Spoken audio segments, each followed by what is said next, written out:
Ocean to City Comic Workshop, brought to you by Cork City Library. First thing, gather all the materials you'd like to use to create your comic story. Now the next stage is getting your ideas together. So it's time to brainstorm. Write down any ideas that pop into your head about our theme, the Ocean to City boat race. You can write these out as a list, or you can do it as a mind map, as I'm doing here.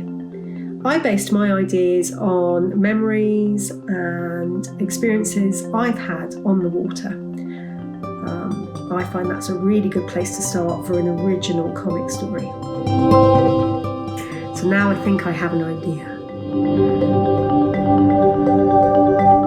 The next stage is to take some of those ideas, turn them into a simple story with a beginning, a middle and an end. Just a page will do. It doesn't have to be a long story.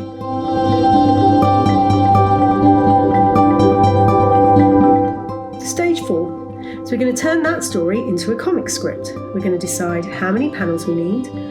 We're going to decide if the characters are speaking, so whether we need speech bubbles. Are there any sound effects? So do we need to do some special lettering to show those? Are there any thought bubbles? Those are the things that we'll write down in our script.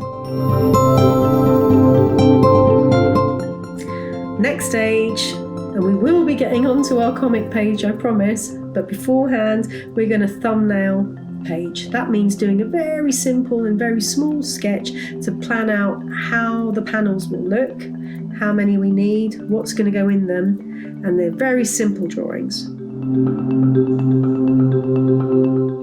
We're also going to practice drawing all the things that we want to appear in our story, and that means that we won't be kind of figuring things out as we go along when we start drawing the comic itself, because we'll have already sorted out how things look.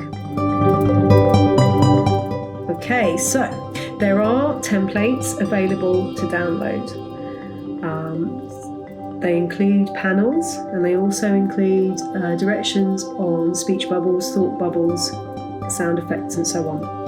So before you start drawing your illustration, it's a good idea to draw out your panels, but you can use the templates that we provide. You can draw out your own, and I'm showing you how to do that here. So make sure we've got some space between each of the panels if we're drawing our own. In the next stage, we're going to pencil every panel.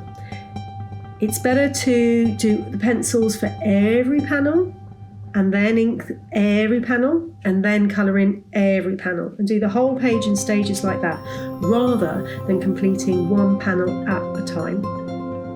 So if you pencil everything first, pause for a moment, check it's okay, then if you're happy with it, you're ready to move on to stage 8. And you can start to ink your artwork. Of course, you might choose to leave it in pencil, but if you want it to have more of a standard comic appearance, you might want to use fine liners, as I'm using, or regular felt tips will do, or a biro, any kind of pen that you have. And you can go over all of your pencil lines.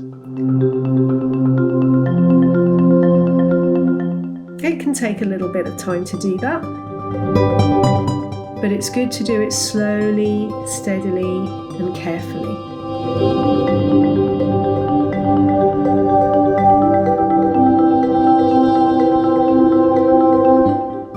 So once we've done all of our inking, all of our panels are done, we're ready to move on to the next stage.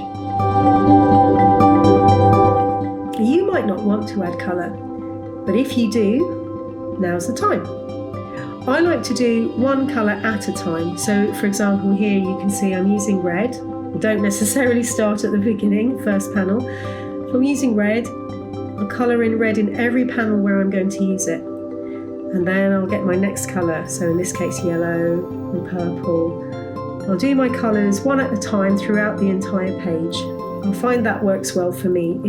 It's a bit faster, and I find I'm less likely to make mistakes or maybe switch colours. So give the same character a different colour jumper from one panel to the next, that sort of thing. Et voila!